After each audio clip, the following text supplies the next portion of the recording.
Hey everybody, I'm Zach. And I'm Jesse. And you're watching Tesla Time News. Episode 381 on Now You Know.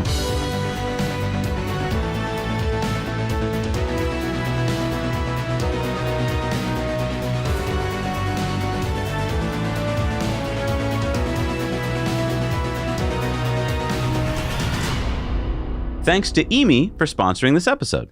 Emi is instant ramen with a twist. Yeah, it's traditional ramen that is better for you because Emi enriched the ingredients. I tried the black garlic chicken. It was easy to make and tastes great. And I like that even though it's called black garlic chicken, it's actually vegan. Yeah, Emi's plant-based ramen options have 20 grams of protein, 5 to 6 net grams of carbs, 18 grams of fiber, and 20% less sodium than usual ramen. Plus, since it's just like regular old ramen, it takes less than 10 minutes to make, so it doesn't take a lot of planning on our part. The creator spent over 2 years in the kitchen with chefs and nutritionists to reimagine instant ramen that is low-carb, packed with enough protein and fiber to keep you feeling satisfied and nourished. Try some of the best-selling flavors, including spicy beef, black garlic chicken, and tom yum shrimp. It's so simple to make, great tasting, and better for you. Plus, you get free U.S. shipping on orders over $50. Use our code below to try a healthier alternative. Taste Emi ramen for yourself. Merry Christmas and happy holidays to everyone. We're bringing you this special Christmas edition of Tesla Time News with a bunch of treats. We've got fan favorites from this past year, and this just happened. Zach and I were lucky enough to get an interview with Elon Musk's biographer, Walter Isaacson. So we're going to be including some exclusive excerpts from that interview. You're not going to want to miss it. So fire up another Yuletide log in the fireplace, sit back, relax, maybe serve yourself a piece of fruitcake, and enjoy. Walter Isaacson, thank you so much for being with us today. I highly anticipated your book coming out, as Jesse can attest to. I pre-ordered it. I thoroughly enjoyed it when I got my hands on it. In fact, I bought a copy for my dad. And even though I've been doing the show about Elon like every week for the past 8 years, it was the first time that I was able to share my love for all things Elon with my father. Your book gave us both a common touchstone so that we could discuss Elon's life and accomplishments together. And for that, I will be eternally grateful. Wow. I'm like totally moved. I mean, when a book can make a connection like that, especially this time of year, that's awesome.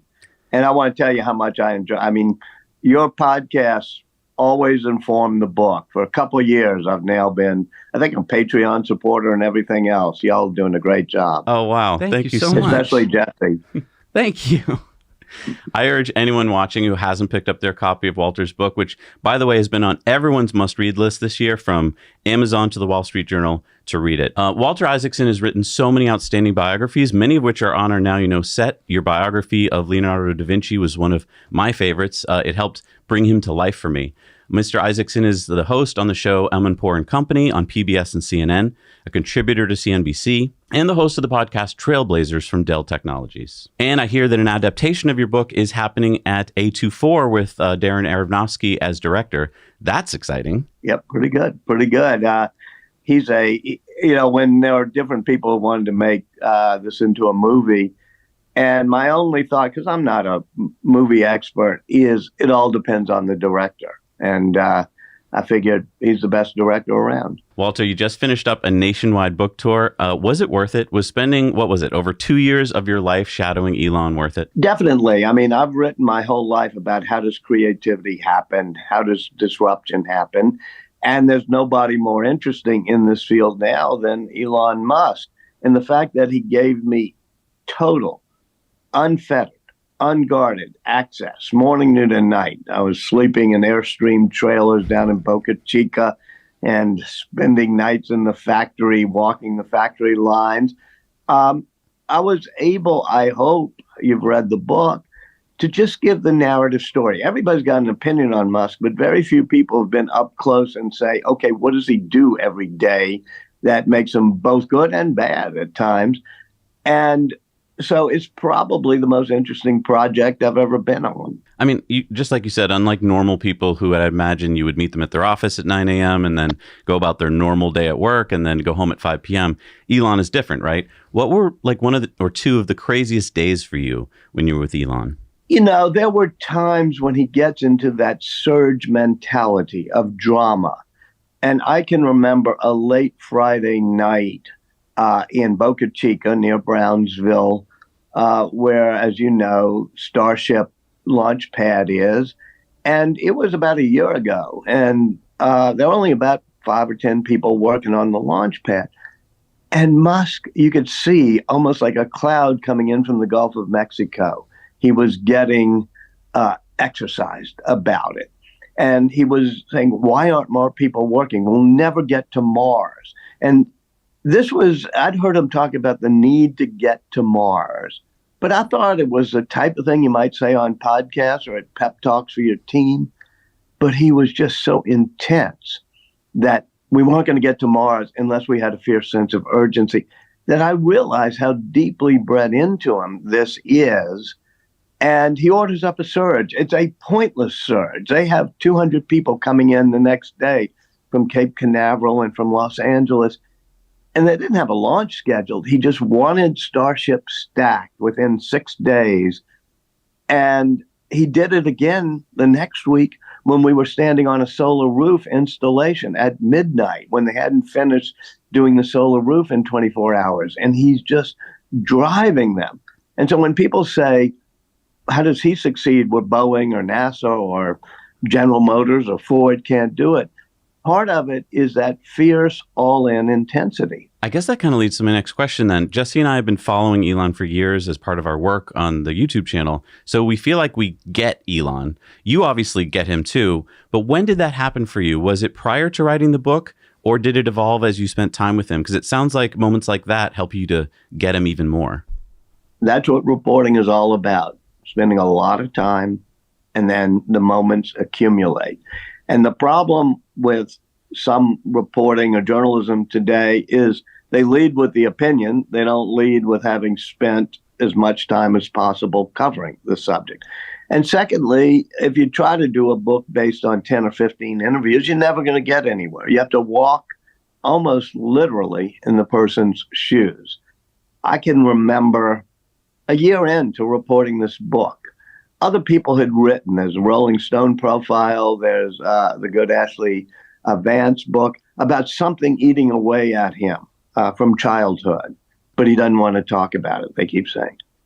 I remember over and over again saying, tell me about your dad. Tell me about your childhood. He goes silent, stony silent. I remember one trip, though, I say it was late at night, midnight or something, we were flying, and I said, tell me about your dad. And he goes into that long pause he does. Not just a pause, he just goes silent. And I outlasted him. It was 4 minutes. It was 5 minutes. That's a long time. I just stood there. And then slowly he started talking about his father, about being beaten up, about his father making him stand in front of him and calling him useless. All of these things. So that's the type of thing that you ask, how did I get my opinions of him? I try not to go into a project with opinions. I go into a project with questions. And then after a year, maybe a year and a half, the narrative begins to form. I begin to have themes and thoughts and theses. But if you go into it with a theme, a thought, a thesis, you're going to be distorting the reporting. So, I mean, a lot of what humans do, even what we do is based out of fear. Elon seems almost immune to fear, like he unlocks some kind of new level in the game of being human early in his life. And now he doesn't let fear stop him from being and doing what he believes is right. Why do you think that is? I think it comes from being a risk taker. As a kid, he knew fear, or he was exposed to violence and fear. And South Africa, tough place back in the 80s. And Peter Thiel, who helped found the companies that become PayPal with him, said other entrepreneurs, they calculate risk. Elon embraces risk. He loves risk. And Tallulah, his second wife, says, when you have to shut off emotions as a kid, because he had to at times, she said, you shut off fear. And when you shut off fear, you can do amazing things. Now, she also said, when you shut off fear, you shut off some other emotions, sometimes empathy. But that's what this book is about. And by the way, we used to be a nation that was a little bit more fearless. We used to be a nation that took risks. Whether you came on the Mayflower or you came across the Rio Grande or you came from Eastern Europe fleeing oppression, your family knew fear and they took risks. Now we've become a nation, of coddled kids and with more regulators than risk takers. More referees and guardrail makers and lawyers who say you can't do that because this rule and regulation, or it'd be a bad idea to do something, than people willing to innovate and disrupt. So part of what this book is about is overcoming fears and taking risks. There's a picture in the book I think Tallulah gave me of the 40th birthday party, and I'm sure you've seen it in the book. He's there spread eagle against a target with a pink balloon right in his crotch between his legs. And there's a knife thrower, and it's a blind knife thrower. Now, there's no upside to taking that risk. And, you think about it a bit, there's a downside to taking that risk. And yet Elon's there and lets the blind knife thrower pop the pink balloon between his legs. I remember when I saw that picture, I was like, thank God that was in the past. Yeah. Walter, thank you so much for your time. I got to urge everyone out there, if you haven't gotten the book already, it's a perfect holiday gift for somebody, perfect for your own stocking. So go out there and get it right away. Thank you so much, Walter. Hey, good to see you, Jesse. Good to see you, Zach. That was so much fun getting to talk with Walter Isaacson about his amazing biography. Just the research alone took him over 2 years of being with Elon. If you'd like to see our entire interview, head over to Patreon. Yeah, there for as little as $1 a month, you can not only see our entire interview, but get our Patreon bonus stories. And yes, we have a special holiday edition of our Patreon bonus stories this week. So get all of that while supporting the work we do. Consider it your Christmas present to us. And then we'll give you a Christmas present every week. Not bad, huh? First up, we have these two NACS stories from TTN 351 and 353 earlier this year. Well, it finally happened. Ford CEO Jim Farley joined Elon on Twitter Spaces last Thursday to announce that Ford has partnered with Tesla to begin allowing Fords to use 12,000 Tesla Superchargers starting early next year. Ford tweeted, "Coming soon, more locations to charge your Ford electric vehicle, thousands of them at Tesla." And Farley then announced this. In 2025, Ford will offer next-generation electric vehicles with the North American Charging Standard, NACS, connector built in, eliminating the need for an adapter to access Tesla Superchargers. So this is big news. Okay, so according to Jim Farley, Ford has been working with Tesla for 2 years to reach this deal. What do you think was the sticking point? Why didn't it happen sooner?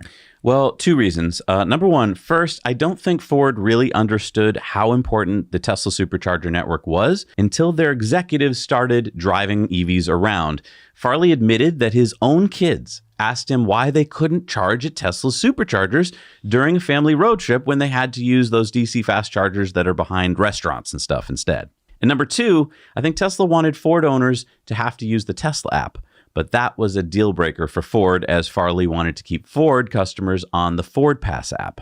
So Ford owners will be able to use Tesla Superchargers using the Ford Pass app. Yes, Tesla is opening their API to Ford so they can integrate payment into the Ford Pass app. Now, what about Ford vehicles made before 2025 that don't have NACS, or basically the Tesla plug? So Farley said they will be sending a free CCS to Tesla adapter to all Ford EV owners so that we can use Tesla Superchargers as well. This is huge. And this was one of the only reasons I wasn't excited to use our Ford for longer trips, because the charging network really sucked. And I think a big question that a lot of people are asking is Ford paying Tesla for the use of their superchargers? And I mean, I'd have to imagine so. Tesla probably put out there, hey, the first company to sign a deal with us is going to get a substantial price break, because this just about cinches that every other automaker is going to have to follow. But then here's my question. They're going to have this adapter ready that they're going to send out to all Ford EV customers, which sounds amazing until you realize they didn't actually sell that many Ford EVs. Right. Which is fine. I mean, but really good for Ford. That's a really awesome thing to do.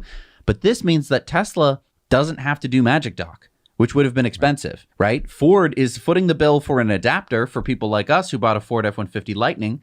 And then in 2025, Ford vehicles are going to have Tesla plug. Yeah, Farley talked about this on CNBC. He kind of used Elon's own words. He said the CCS standard, even though it's cool and all, he said it was designed by a committee, which is Elon has said many times. I mean, it's not as good a format as NACS. It's not as small. It's not as robust. If you drop it, it's more likely to break. But my question is, in their announcement, Ford said that they already have 10,000 DC fast chargers on their network. And I was like, well, I know they're not Ford chargers, but like what other networks add up to 10,000 fast chargers? Whatever. It doesn't really matter. I mean, we just went on a trip down to New York and it was like, where do I want to stop? Yep. It wasn't like, okay, we were thinking of taking the Rivian down to New York because it would have been fun, but there's like 2 chargers on the way down. It would have been so stressful. There's like 25 superchargers on the way. And this is why I think it really did take Ford executives driving their own vehicles to figure this out. I think they had no real world experience. I mean, yeah, they probably hopped into an EV on campus and drove, a mile down the road, but I don't think they ever actually used it like a real person would with their families when they didn't have their assistants with them to be like, take a left here and we'll have it all ready for you, sir. But this is huge news. Yes, this is huge news. We've been talking about this for years now. Now, this means that basically every other car company is going to have to follow Ford. They are. And they're going to have to adopt the Tesla Supercharger network because of course they are. There is no way that people are going to buy EVs if they do not have a good charging network. Well, and you brought up a good point earlier. I don't know if Tesla's going to have to put Magic Dock at all their stations because if enough cars switch over to NACS and that becomes the standard, then CCS will just kind of disappear like VHS. It's been, like a week since Ford announced that they will be adopting the Tesla plug or the NACS. Now GM seems to be getting on board the NACS train. GM CEO Mary Barra announced last week on Twitter with Elon that GM will be installing the NACS plug on all its EVs starting in 2025. I'm really excited to announce that we plan to adopt the North American charging standard, and we're working really hard that our first vehicle will come in 2025. So in 2024, GM EVs will be able to charge at Tesla Superchargers using a CCS to NACS adapter. Now, I know that Jim Farley, the CEO of Ford, said that Ford would be sending CCS adapters to all of their existing EV customers for free. Do you think that Mary will do the same? I don't think that Mary Barra knows what a CCS to NACS adapter is. No, honestly, I think that this was a rush job. I think that basically they heard about the Ford announcement, and I think one of the board members called up Mary, or maybe all of them, and were like, Mary, what the hell are we doing over here, GM? What the hell is this show? Mary, we need to get on those snacks right away. Yes, snacks. We have plenty of snacks. Don't worry. If you look under the cupboards in the hall, we have plenty of snacks. Not snacks, Mary. Knacks, Tesla knacks. Knacks, yes, knickknacks. We have plenty of them. We give them out to customers all the time. Mary, for God's sake, get on this. Yeah, so this is huge news. yeah, it basically does what we said a week ago is going to happen. It cements the fact that the Tesla NACS standard is going to be the standard. So then I want to ask the next logical question, which is what other car companies are going to be switching to NACS? All of them. All of them. All of them are going to switch. Okay, so Toyota. They can't not switch. Think about it. You got Ford and GM, so that's it.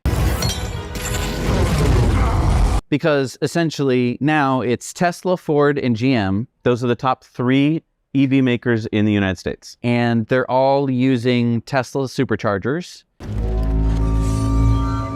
They're all going to start do that. And so basically we're going to start to hear from Toyota and Hyundai and You have to. BMW, Volkswagen, everybody. Yes.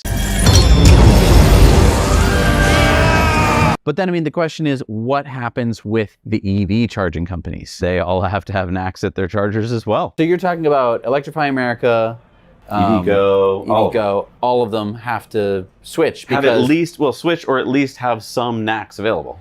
Because now it's gone from this mismatch of like, CCS is like, well, that's the standard for some reason, even though most cars in the world have NACS. Everybody else has CCS. Now there isn't everybody else. Everybody else is going to switch to NACS. Hey, and if you like our Christmas edition with Walter Isaacson, hit the like button. And if we're going to pick on Ford, it's only fair to pick on Honda too. Here's a fan favorite from episode 349. Honda unveiled its second fully electric vehicle in the US last week in Germany. The NY1. The Eeny one? No, the lowercase e. What's poo-poo? That's a colon. Okay, colon. Uppercase N, lowercase y, numeral 1. Is that the password to log into the car? What are you talking about? E colon capital N Y 1. Would you like to go to lunch with me in my E colon uppercase NY1? What? Okay, it looks a lot like a gas-powered Honda HR-V. And you said it's Honda's second fully electric car. What was the first one again? The Honda EV Plus. The EV Plus. Wait, that's the one from 1997 with the nickel metal hydride batteries? I mean, don't get me wrong. I was excited when that one came out. It had almost 100 miles of range, but come on, they only made 300 of them. Well, I'm just trying to be as accurate as possible. It's technically Honda's third US EV, because remember the Prologue, which is coming to the US next year. But anyway, the Eeny one, one is the first one of Honda's EN Architecture F EV platform. Architecture F? It's you know, the platform that they took 26 years to develop? Right. You know, Honda, they're perfectionists. So platform B, C, D, E just weren't quite up to the snuff. But F is what we've been waiting for. So the E colon Okay. N architecture F. Yes. Okay. Stats, please, on this long-awaited platform. Okay, you ready for this? Yes. 201 horsepower from its single 150 kilowatt front motor for 228 pound-feet of torque or 310 newton meters. Yuck. 68.8 kilowatt hour battery for 256 miles of WLTP range. Yuck. Because that's probably closer to only 200 miles. Fast charge from 10 to 80% in 45 minutes. Yuck. 15-inch vertical center display. Yuck. Okay, when is this coming to the U.S.? 2026. Yuck. Okay, what? All right, so wait a minute. So what platform is the Prologue being built on? The Ultium platform. GM's Ultium platform is what Honda is using to come out with their Prologue. Oh, so that's just a GM car. So this is Honda's first true powertrain. But what about the Honda E? That's only for Europe and Japan. So whatever they got going on over there. Why are they so confusing? What? Okay, whatever, Honda. Great. Why don't they sell the E here? I don't understand. Who at Honda thought this was a good name for it? What, you don't like the E? NY1. Maybe that's how you say it. Everyone's going to call it the Eeny one. Eeny one. All right, it's time for the Cybertruck Roundup. Yeehaw! The Cybertruck Roundup. Here's some Cybertruck stories from earlier this year. So, this was spotted the other day. What's the big deal? That's a Ford F-150 Lightning. No, it's not. Look closer. Look even closer. Wait, that's a Cybertruck. That's a Cybertruck. But it's not. It's a Ford. No, it's a Cybertruck, but it's been wrapped to look like a Ford. Okay, hang on. Tesla obviously owns this truck, so it's not like some fan wrapped it himself. So why would it be wrapped like a Ford F-150? I don't know. I mean, would this be to show that it's roughly the same size as the Ford F-150 and this is like a marketing thing? I mean, Elon did say that it'll fit in a 20-foot garage, but that it'll have a longer bed than any truck of its size. The Ford F-150 Lightning is 19.3 feet. The Rivian R1T is over a foot shorter, 18.1 feet. So why didn't Tesla cover this with a sheet? Like, so no one would see what's going on. They must have known that someone was going to take a picture of it. Yeah, I don't get this. Because, yeah, it has to be Tesla's Cybertruck. Okay, the only thing that I can think of is that this wasn't Tesla. Like, maybe it was one of Elon's friends that he let borrow the truck, and then they wrapped it as like a prank, and they're going to send it back. I highly doubt that Elon let one of his friends borrow the Cybertruck at this point. But what do you guys think? I mean, this was filmed in Livermore, California, which is only a few miles down the road from Fremont. But what's cool is it looks like we get to see even more of the truck here. And so that's it without the frontliner. Okay, so I mean, my theory is that they are going to have like a marketing thing where they show how big the Cybertruck is, because it's hard to compare. You know, so they're going to show it with this, and then they're going to show regular Ford F-150, and they're going to show that like the front end gets smaller and you get more cab and you get more bed. Why don't you just show a 2-car garage? One side has a Ford F-150 in it, and one has the Cybertruck in it. No, I don't get it. Please, let us know what you think this is all about. So if you were disappointed after the Consumer Product Safety Commission, or CPSC, ripped Radio Flyer's CyberQuad for Kids off the shelves last year, we have good news. Radio Flyer has redesigned the CyberQuad for kids to make it worse and therefore more suitable for children. What? Well, back in 2022, the CPSC forced Radio Flyer to issue a total recall of the CyberQuad for kids because they deemed it a, quote, youth ATV as opposed to a child's ride-on toy. So they had to really slow it down and depower it? No, they just had to add a few warning stickers and remove the rear suspension spring. Wait, they got to keep the same motor and battery and top speed? Yep. All they had to do was make it worse to ride by removing a spring, and now the CPSC has no issue with it. So it's the same center of mass, the same weight, the same steering system and wheels? Now it's just a little worse. And because of that, it's safer for your children, according to the CSPC. Okay, wait. So Tesla can now sell it?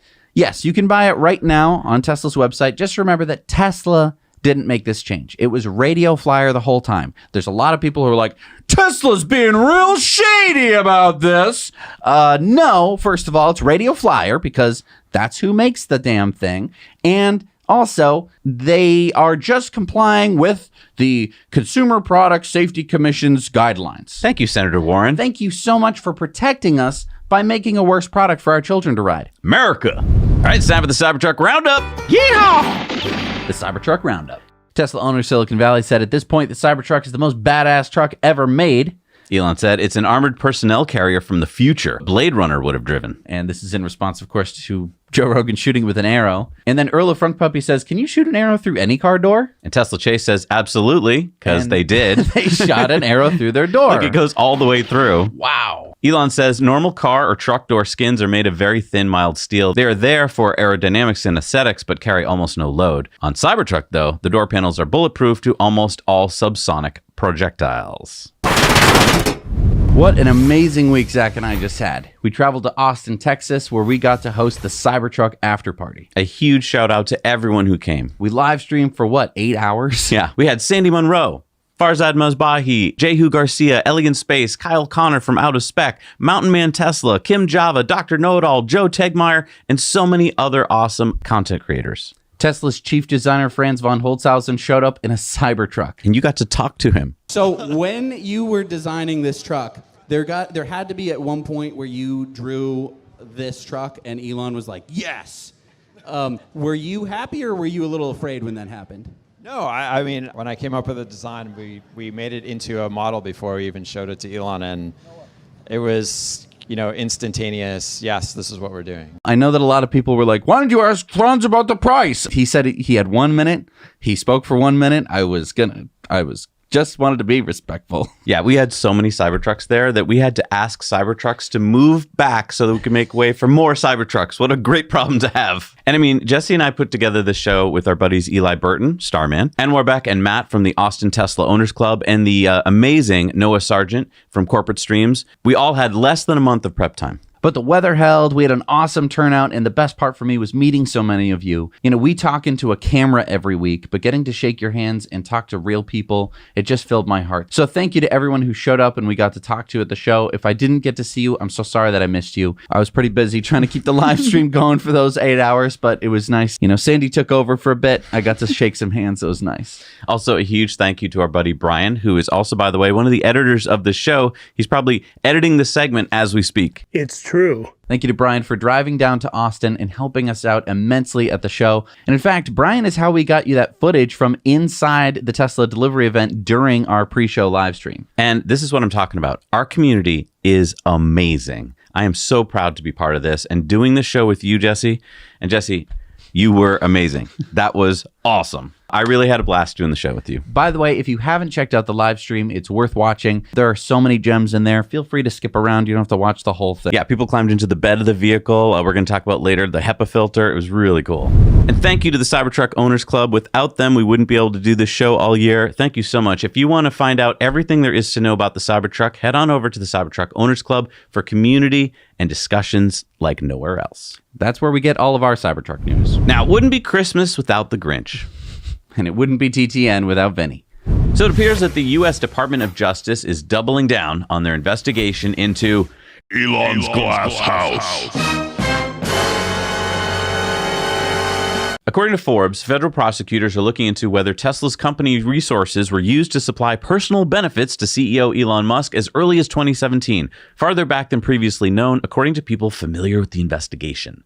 And Elon replied, "This would be next level absurd. I'm not building a house of any kind anywhere." Don't be too sure I'm as crooked as I'm supposed to be. Wait, so let me get this straight.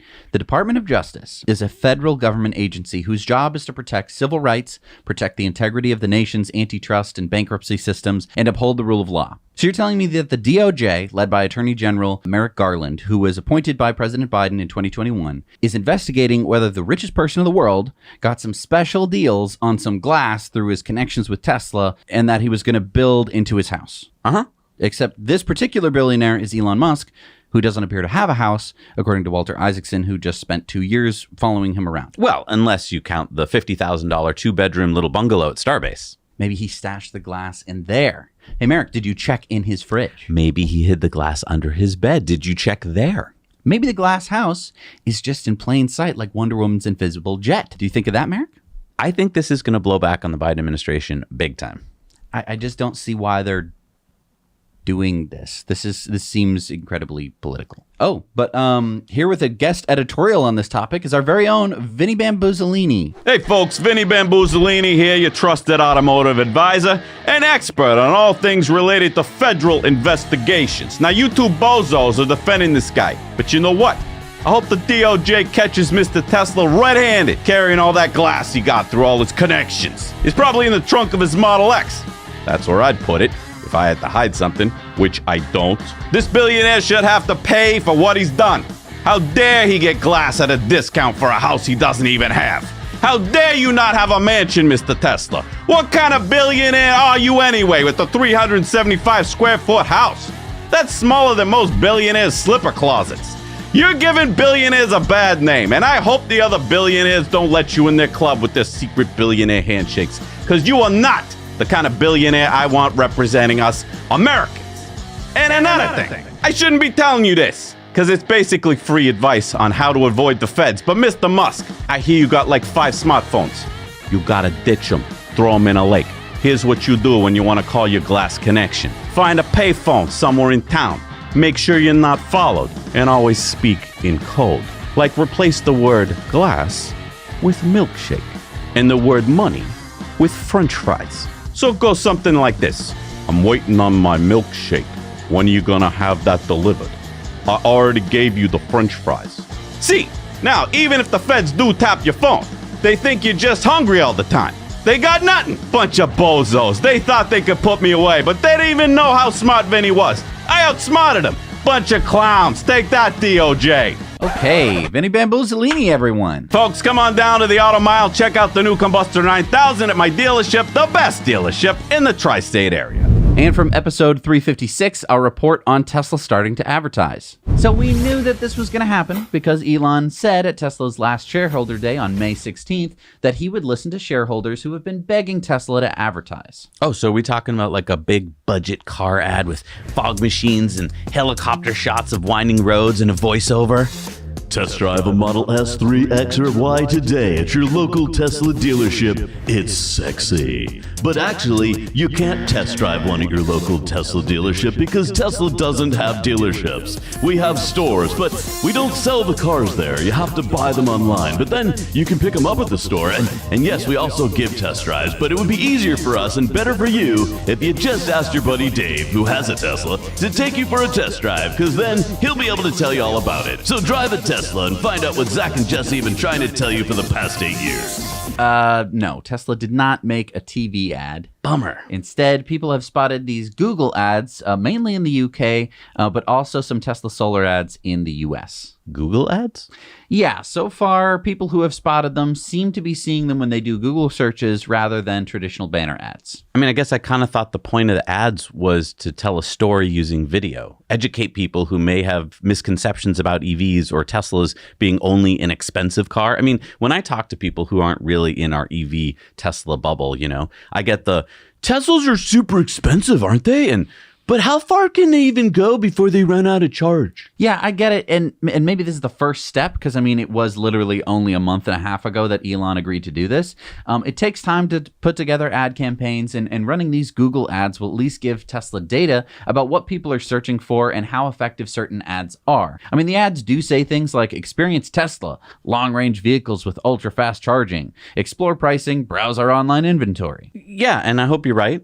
I can't believe I'm saying this, that I want Tesla to make kind of traditional TV style ads because for the longest time I've been saying I don't think Tesla should advertise, but I think if they are going to do this, and this is a nuanced point here, but people don't know what they don't know. That's why our channel is called Now You Know, in fact. Hey, that's the name of the show. So traditional TV style ads, when done right, create a meme that sticks in people's heads and it's sticky and it gets passed to other people.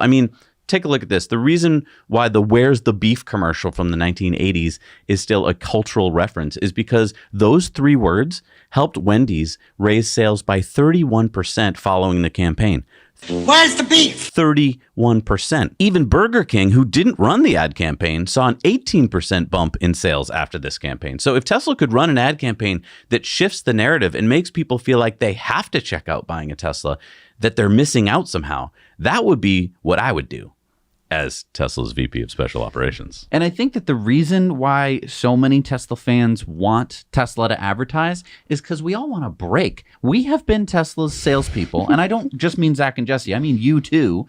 People who have been interested in Tesla for the longest time have been their salespeople. There have been no ads on the internet. There have been nothing other than Teslas driving around and people in those cars who know about them. That's been the only sales method. I'll push back. I don't think we want to break. I think we're willing to do the work. It's just we don't want to have to be the first attack. Like, we don't want to have to go and tell people all the first stuff. We want them to come to us and go, hey, wait, can you give me a test drive, Dave? And I think in the beginning when Tesla was smaller, it kind of made more sense that you'd hear it from your buddy. And so when you told them, you'd be like, yeah, it's still a small company. And they're like, oh, that's really cool. Now that they're selling over 1 million cars a year, like well over 1 million cars a year, it's kind of like embarrassing to be like, why haven't I heard of this on like the mainstream news? Or why haven't I heard of it before? Heard of it being, why haven't I been advertised to? It's like, right, well, they don't believe in advertising. And then they're like, that sounds a little weird. Is this a pyramid scheme? Is this a multi-level marketing scheme? Yeah, really good point. Because in 2020, Tesla sold as many cars in that entire year as they just sold in this quarter. Right. So it is growing so fast. But I mean, if you're taking advice, Tesla, in your ad department, I would use your next marketing campaign to attack ICE cars, just like this, Wendy's commercial kind of attacked the hamburger of McDonald's. Where's the beef? You don't have to worry about stuffing all the details into a 30-second ad. And I know we have a Patreon poll this week, so we'll see what people think. But you had an idea about using Boston actors? Yeah, I mean, so this one was from a different car company. They had done the Smart Pack. So it was really good because, it's like Smart Pack, you're going to say Smart Pack. I think that you should hire almost the exact same crew and do one about fat cars. So call ICE cars, internal combustion engine, gas-powered vehicles, call them fat cars because they fat. I love it. And so that way it'd be like, oh, what, you too good for fat car? I think a lot of people were interested to find out about this next story from episode 365. Does supercharging degrade Tesla batteries? Data. What? We now have the data. What are you talking about? For years, the inhabitants of the Tesla world have been trying to ascertain with certainty whether or not supercharging degrades their cars' batteries. Many have anecdotes and premonitions, but there's been no certainty, no hard answers until now. Now we have the data. What data? So a new report from Recurrent shows data from over 12 8,500 Teslas to see what the effects of supercharging versus non-supercharging has on battery degradation. Check this out. This chart here shows the data from 6,300 Model 3s. The y-axis is the percentage of range, and the x-axis is battery days. So the dark blue line is frequent fast charging, and the light blue is rare fast charging. So see, they're basically the same. No difference in frequent supercharging. They're the same. I remember way back in 2016 when we got the Model X, everyone was talking about like, ooh, if you supercharge a lot, only supercharge once a week. Your battery is going to be, you're going to have less range. Right. You're telling me that that's not true? Well, here's another chart. This is from 4,400 Tesla Model Ys. Same thing. No real difference between frequent fast charging and rare fast charging, or as Recurrent stated, we compared cars that fast charge at least 90% of the time to cars that fast charge less than 10% of the time. In other words, people who almost exclusively fast charge their car and people who very rarely fast charge. The results show no statistically significant difference in range degradation between Teslas that fast charge more than 90% of the time and those that fast charge less than 10% of the time. Thank you, Mr. Data. So, I mean, this is huge news for like lots of people because I think a lot of people were scared. Yeah. And they were like, oh, I shouldn't supercharge. Well, and I think this is because so many other brands don't take care of their batteries as well when they DC fast charge. And so their batteries do get hurt. And so they thought, well, of course, this must apply to Tesla. Tesla's so good at cooling their batteries that it doesn't seem to affect them. And I mean, when we've been testing out some of these other EVs, it'll go like, 200 kilowatts all the way up until 80% state of charge, and then it'll drop right off. And it's like, that's stupid, right? That was just written by, and it'll be until 80%, and then it will drop. That's not the way it should be. It should be, you should be figuring out exactly like a bunch of parameters, temperatures, all sorts of stuff. I think this is a really good point. Tesla had years to figure this out. They had supercharging years before the competitors, so they could kind of learn from the S and X. And cook lots of batteries. Well, but I have a 2015 Model X, like one of the first off the line. Sure. And my degradation curve looks the same. Right. And I supercharged a lot. I think that it's tough because I don't think that a lot of people understand like degradation. Like when you like pull up your phone and it's like 2 years old, you know that it doesn't last that long, but it doesn't tell you. Right. In your car, you get in your car and you like swipe the thing all the way to the right, and it's like you have less range. Right. And I think a lot of people go like, oh my gosh. What? But that's going to be normal for anything that's battery powered. And it's true of gas cars as well, because they get less efficient as stuff starts to wear out. And what's kind of cool is the new LFP batteries lets you charge up to full without really having any effect on degradation. Yeah. But I mean, this chart is just super exciting. Yeah. And you can't pick on Ford, Honda, and GM and leave VW out in the cold. From episode 338, come on in, VW, and warm yourself by the Tesla Time fire for a little roast. And while Tesla is busy building new gigafactories around the world, patenting new metals for Cybertruck, and opening its global headquarters in Palo Alto, California, I thought it'd be a good idea to check in on VW and see what they're working on. Okay, so let me see here. Okay, got it. So what has VW been up to? Escape rooms. No, I mean Volkswagen. The VW, it's the German automaker. Yeah, escape rooms. What are you talking about? It says here that Volkswagen is spending 89 billion euros on its electrification efforts through 2026, yada, yada, yada. And it's using some of that money to build 3 escape rooms at its headquarters in Wolfsburg for its 22,000 employees. Why would they build escape rooms? No, not just any escape rooms, Zach. These are 3 emotion rooms. Each should take employees 20 minutes to complete for an hour-long experience. In the first room, employees get information about the history of EVs as far back as the 1800s. The second room has to do with the history of the Wolfsburg plant, and the third room teaches about the future of EVs. So the third room is just full of Teslas? I'm sure it's not, but how do you make it an escape room? Do you just have to watch? I'm guessing it's not Find fun. the charge port. Yeah, I doubt it's going to be like, okay, I found the number. You have to, it's the coordinates on the map. Who was the worst CEO we've ever had? Was it Herbert Diess? That's what VW would say. That's right. not what you think. No, I'm saying that's what they would say. That's what they would say, yeah. VW employees will be split up into teams of 4 who will then have to use their wits and skills to find clues, crack codes, and solve puzzles and riddles to move on to the next room. Gunnar Killian, head of HR, says this is one building block in the process of bringing the workers into the world of e-mobility. For many, it's a totally new thing that the combustion engine won't be there anymore, and we have to train people for a high voltage environment. The first group to take on the escape room will be the 1,200 employees assigned to work on the latest ID3 later this year.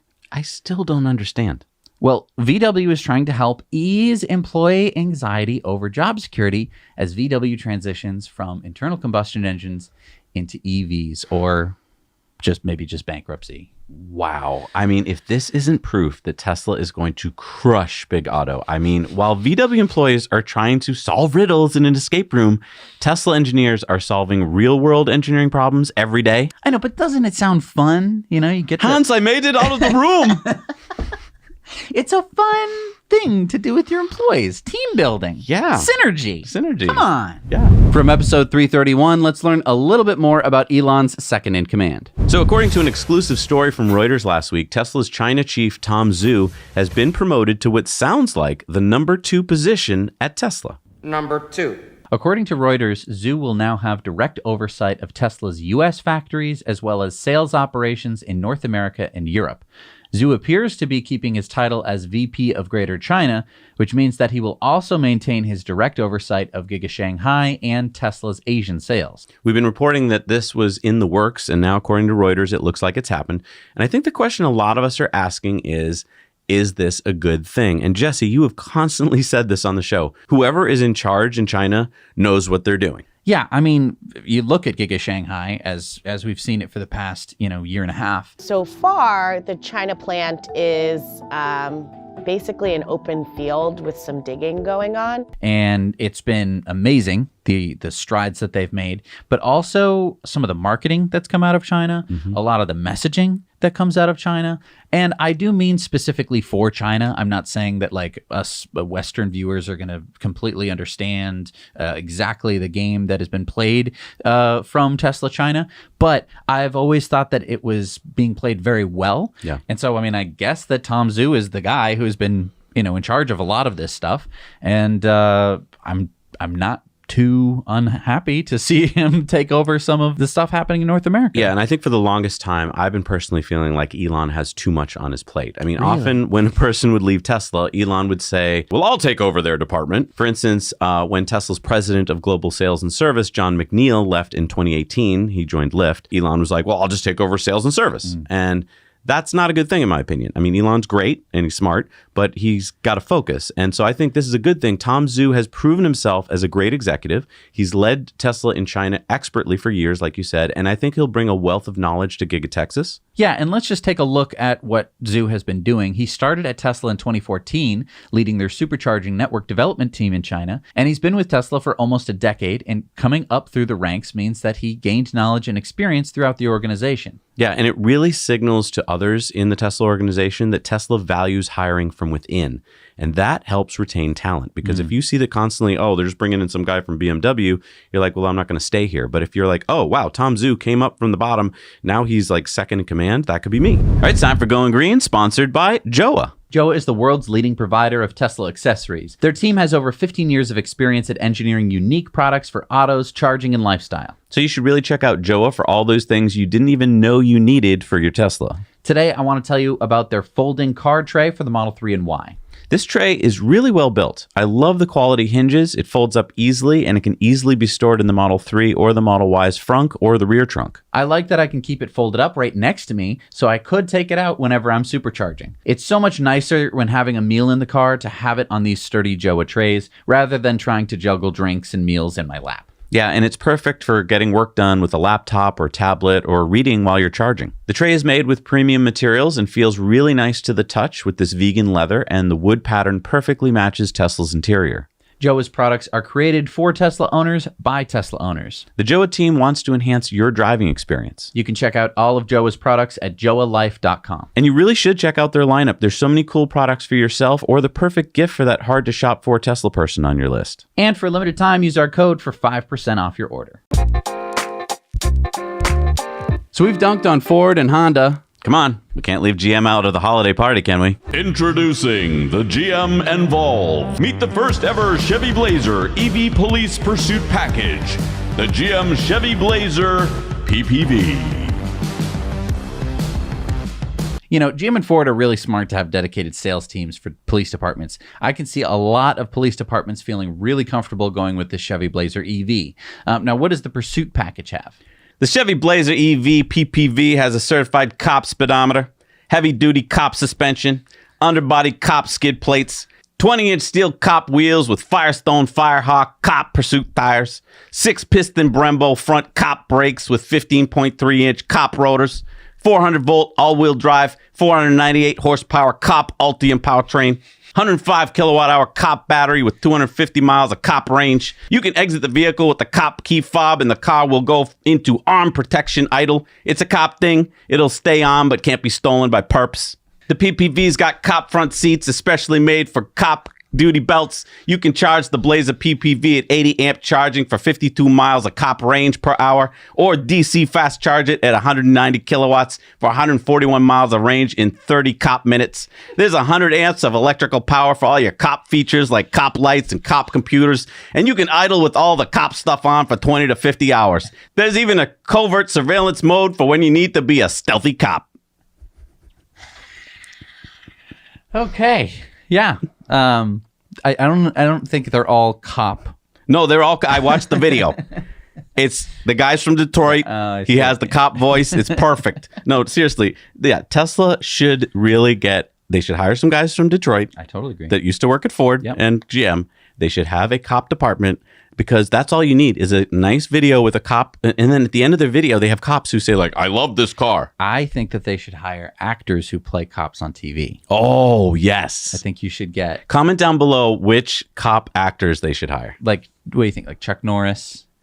Newer ones. Who's the guy who's on... He was never a cop. Was he a cop? I don't know. He was always fighting bad guys. He was a Texas Ranger or something. He was a Ranger. Yeah, but we want cops. Okay. Well, what about the guy who's always wears a cowboy hat? He's a really good actor, but he always seems to play these AMC TV shows where he's like has a cowboy hat and he's either a detective or police officer. You know what I mean? Or is it TNT? Was he in The Shield? No. Not that guy. But yeah, Michael Chiklis from The Shield. Yes, The Shield. It would work. It would work. It would work.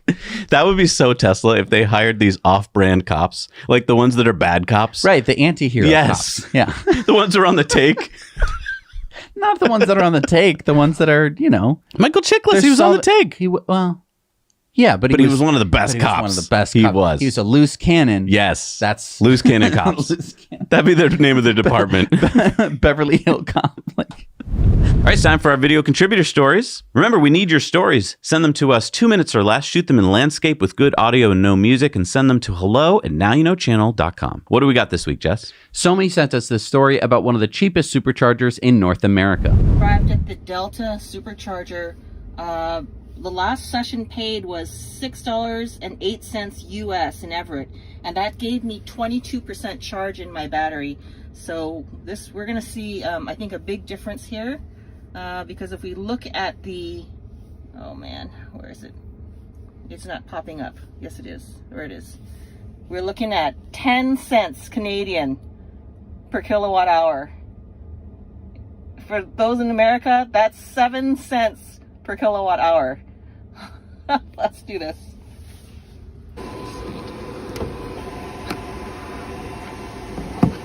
Okay, so we're already up to 15. You can see right there.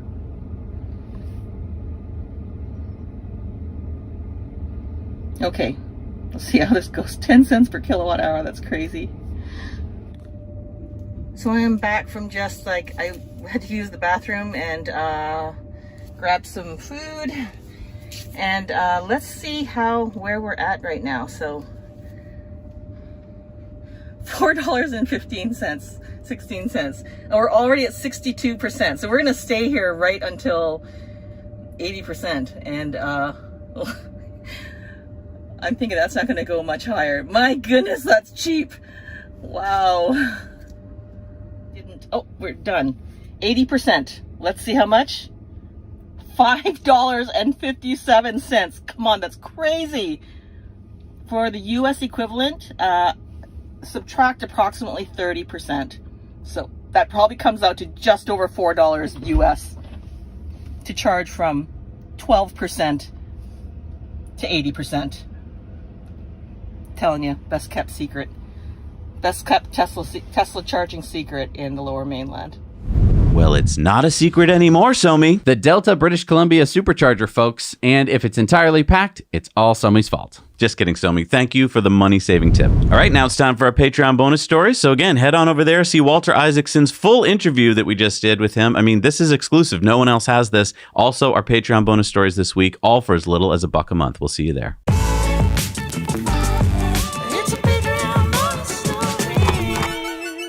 Now, we had a Patreon poll this week. What would you rather get for Christmas? Ooh. And surprise, surprise. A Cybertruck in the driveway is what they want. Look, no one wants a boring tunnel. No. Because then everyone would be using it to your house. Thank you so much, everybody, for watching. It's been a wonderful year. I hope you guys have a great holiday season. Wait, what's this? Christmas present. Wait, I get to open it now? Yeah. Oh, because it's Christmas. It's Christmas. Oh, boy. We're not recording this on Christmas because we had to get the show to you, but figured it's okay if he opens it a little early. Sipping glasses and stand? Yes. So finally, on our set, we've had the Tesla tequila. Oh my goodness. Look at this. I think we should have a sip for... I think so too. Little Christmas, look at that, huh? Wow. Nice. Yeah, I think we should toast everyone with good cheer. Yes. All right. Luckily, we did this at the end of the show, everybody. Second time we've done this on the show. Oh, I love the glug glug. I'm not going to do too much since it is 9:30 in the morning. It's 5 o'clock somewhere. Cheers. To a wonderful year with you guys. Thank you so much, everybody. Cheers. Woo! Ooh, that's smooth. Yeah. Wow. We should do that every time before the show. We'd run out pretty quick. We can refill the bottle. Yeah, they'll never know it's apple juice. No. Apple juice? I thought it was going to be tequila. Thank you so much for joining us this whole year on Tesla Time News. I think we're going to see you next year is when it's coming out. Yeah. Next Tesla Time News. Yeah, this is the last one of the year. So, thank you so much for joining us. Thank you to our patrons for supporting us. The show doesn't happen without our Patreon support. I want to really spend a moment to just thank them. I mean, this whole year, YouTube has been doing just weird stuff with the algorithm. It's been doing weird stuff with advertising in terms of the money that we actually get to make. We would have basically, I think, had to have stopped the show in July-ish if we didn't have Patreon support. Oh, and I think even before. I mean, I think years before. It's just been just going down so much. But again, all these names going past, including Walter Isaacson. He's a patron, by the way. Thank you so much, Walter. It's just amazing what Jesse and I have been able to do for all these years with you guys. And it's because of our community. It's because of your support. So thank you so much. We really look forward to next year and seeing you again for all the amazing things that are going to be happening. All right, we'll see you next week and next year. Now you know.